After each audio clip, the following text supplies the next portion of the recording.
प्रणाम sir. Sir मेरा नाम सत्यम है। मैं एक मेडिकल ग्रेजुएट हूँ। बेसिकली इसी साल मेरा रजिस्ट्रेशन हुआ था मई में, और मैंने इस सॉरी सॉरी सर मार्च में, और इस बार मैं 28 मई को प्रीलिम्स दिया था और 72 नंबर्स पे मैं पहुंच गया सर, जो पेपर 1 है निगेटिव करने के बाद। पहली बार में? Yes sir. बहुत अच्छा यार, बहुत बढ़िया। तो सर कुल मिला के हुआ, जब हम ग्रेजुएशन पास आउट हो गए, जो भी इस प्रोसेस में कहीं ना कहीं दिक्कत करता है, जैसे हम पढ़ रहे हैं, कोई घर में बीमार पड़ गया, अब सर इस मैच्योरिटी पे हम पहुंच नहीं पाएंगे, इसको हैंडल कैसे करें, हम छिन जाते हैं उधर। मतलब हमारे घर में कोई बीमार पड़ गया, मेरा 4 दिन पढ़ाई ठप है, इधर हमको कोई दिक्कत हो गया तो मेरे घर में, ये तालमेल मेरा बेसिकली बैठ नहीं पाता है। और ये हम ध्यान भी किया, हम आचार्य रजनीश को भी पढ़े सर, सब चीज हम प्रयास किए, लेकिन आप हमको इस मेंटल मजबूती पे लाइए कि यदि कुछ मामला हो तो हम उसको कैसे समझें। जैसे कि आज आप हम मौजूद हैं आपके सामने सर, आप बड़े शिक्षक के तौर पे आज देश में आए, हो सकता है कल हम आप नहीं मिल पाए और हम अटेम्प्ट देंगे 24 में, हो सकता है फेल कर जाए, कोई बड़ी इश्यू नहीं है। हमारी तुम्हारी मुलाकात लोकसभा में होगी, तुम इतने बढ़िया स्पीकर हो, तुमको हम चुनाव लड़ाएंगे, तुम टेंशन काहे ले रहे हो। 1 मिनट माइक दो, मैं तुम्हारी बात करता हूं। बड़ी अच्छी बात इन्होंने कही, बहुत प्यारी बात इन्होंने कही।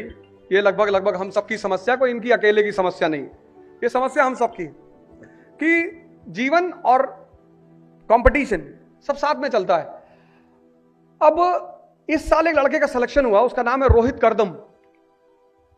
रोहित करदम कल ही मेरे साथ था, वो कल 2 लोग मेरे साथ थे, एक तस्कीन खान लड़की है, उत्तराखंड से थी, वो थी मेरे साथ, वहीं कानपुर में एक सेमिनार था, और ये रोहित करदम लड़का जो है, मुझे रैंक तो एग्जैक्टली उसकी याद नहीं रोहित करदम की, तो कल दोनों लोग मेरे साथ थे। तो रोहित करदम ने मुझे बताया कि सर जब मैं मेंस लिख रहा था तो उसकी माँ को ब्रेन कैंसर हो गया था, तो लास्ट स्टेज में थी, तो जब वो अब माँ है, पता है कि बस 10-12 दिन 15 दिन की बात और है, तो जाके वो कहे कि सर मेरा मन न माने और मैं जाके माँ के पास बैठ जाऊं, तो माता जी बोल तो नहीं पाती थी पर हाथ से कहती थी कि जाओ। तो कहे जब मैं माँ के पास बैठूं तो मुझे लगा कि मैं अपना काम नहीं कर रहा हूं, जब मैं पढ़ने बैठूं तो मुझे लगे कि मैं इतना स्वार्थी हूं कि मेरी माँ की डेथ हो रही है और मैं पढ़ाई कर रहा हूं, कितना बड़ा डिलेमा है। मैंने कहा फिर क्या किया तुम? कहा मैं एक बार आपको एक वीडियो सुना, तो उसमें आपने कहा कि रामचंद्र जी जा रहे थे जंगल और लोगों ने आके कहा कि भाई आपके पिताजी मृत्युशैया में पड़े हैं। तो राम तो भगवान थे ना, चाहते तो अपने पिताजी को बचा लेते। जितनी स्थितियां तुम्हारे हाथ में हैं उनको कंट्रोल करो, जो तुम्हारे हाथ में नहीं है उनमें सिर्फ प्रार्थना करो, कोई ऑप्शन ही नहीं है। जितनी स्थितियां तुम्हारे हाथ में हैं, हाथ में, कोई यार तुमसे कहा भैया हमको कुत्ता काट लिया, तुमको लगता है यार उसको मैं इंजेक्शन लगवा सकता हूं, उसको लगवा दो। कोई कह रहा भैया हमारे पास मकान नहीं है, कोई मकान बनवा देता, कहो मैं तुम्हारे लिए प्रार्थना करूंगा, तुम चिंता मत करो। तुम उन चुनौतियों को लिखो, हम सबके सामने है, क्या मेरे सामने नहीं है? सबके सामने है। यही तो जीवन है। जीवन में सिर्फ एक आदमी है जिसके पास चुनौती नहीं, कम है, वो है चपरासी। सीजीएम का चपरासी, डीएम का चपरासी, एसएसपी का चपरासी, बाहर बैठा हुआ है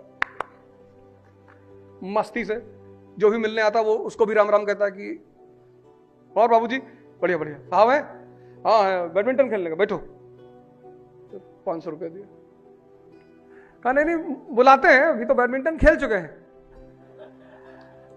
उसको कोई चिंता नहीं, क्योंकि कोई जिम्मेदारी नहीं है। चिंता किसके पास है? जिसके पास जिम्मेदारी है, जिसके पास जिम्मेदारी। इसलिए तुम हायरार्की में, सर्विसेज में देखो, जितनी प्रधानमंत्री, उसके सामने कितनी चुनौती है। हर आदमी प्रधानमंत्री बनना चाहता है, लेकिन एक दिन अगर प्रधानमंत्री की चुनौती दे दी जाए ना, तो 90% लोग इस देश में हिंद महासागर में समाधि ले लें, क्योंकि जितना बड़ा पद उतनी बड़ी चुनौती। तो तुम्हें यह डिसाइड करना है सिर्फ कि किन चीजों में मुझे प्रार्थना करनी है। अब तुम्हारे मामा है, दुखी हैं कि तुम आईएएस क्यों दे रहे हो, उनके लिए प्रार्थना करो।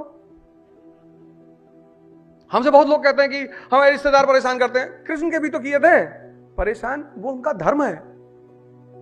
रामायण में लिखा है रिश्तेदारों के लिए कि वो रिश्तेदार ही क्या जो अपने रिश्तेदारों को चरस ना करे, ये हम सबका धर्म है। ये एक अघोषित धर्म है जिसका सबको पालन करना पड़ता है, सब करते हैं। यही इन्हीं चुनौतियों को निपट कर जो आगे पहुंच रहा है वही नायक है। नायक ऐसे थोड़ी बनते हैं, इन चुनौतियों से निपट कर। सब जितने लड़के यहां बैठे, हम सब जितने लोग यहां बैठे हैं, सबके पास चुनौतियां हैं। उन चुनौती, ये है व्यक्तित्व। इसीलिए मैं एक बात पर आपको हमेशा हाथ जोड़ता हूं कि मोटिवेशन एक नशा है, वो चढ़ेगा उतरेगा, और एक दिन ऐसा आएगा जब तुम मोटिवेशनल नशेड़ी हो जाओगे। जब बेचैन होगे यूट्यूब खोल लोगे, ये फाड़ डालो, ये उखाड़ डालो, ये नचा डालो, तुम भी जोश में आके मोबाइल पटक दोगे कि लाओ साले उखाड़ डाले, आज मोबाइल नहीं रहेगा जीवन में, मोटिवेशन खत्म। तो मोटिवेशन क्या है? नशा है। मैं इस, ठीक है सुनो, अच्छा बोलते हैं लोग, भारत देश में बहुत अच्छे अच्छे स्पीकर हैं, बहुत अच्छा बोलते हैं, उनको भी सुनो, लेकिन परमानेंट शक्ति की व्यवस्था करो। जंगल में हाथी गैंडा ये कभी डर के थोड़ी घूमते हैं, क्योंकि शक्ति है। जंगल में हिरन डर के घूमता है। तो जहां शक्ति है वहां उत्साह है। सवाल यह उठा कि शक्ति आएगी कैसे? ध्यान से, सदगुरु जी संभवी करा रहे हैं, पंडित श्री रविशंकर हैं, सुदर्शन क्रिया करा रहे हैं, इतने संत इस भारत में पड़े हैं। कभी तुम्हें छुट्टी मिले यार, छत्तीसगढ़ चले जाओ, यहीं बगल में मिर्जापुर में स्वामी अड़गानंद महाराज का आश्रम है, वहां रहो ना, एक हफ्ता सेवा करके आओ। तुम सबका ड्रीम है कि छुट्टी मिल जाए तो गोवा चले आए। जब तुम्हारा संघर्ष का टाइम, भगवान राम को आश्रम में रहना पड़ा संघर्ष के समय में, क्योंकि आश्रम वो जगह है जो संघर्ष करने की क्षमता देता है। इसलिए तो भारत प्रसिद्ध है आश्रम व्यवस्था के लिए। ध्यान करोगे दिमाग मजबूत हो जाएगा, योग करोगे शरीर मजबूत हो जाएगा, और जब शरीर और दिमाग मजबूत हो गया उत्साह पैदा हो जाएगा।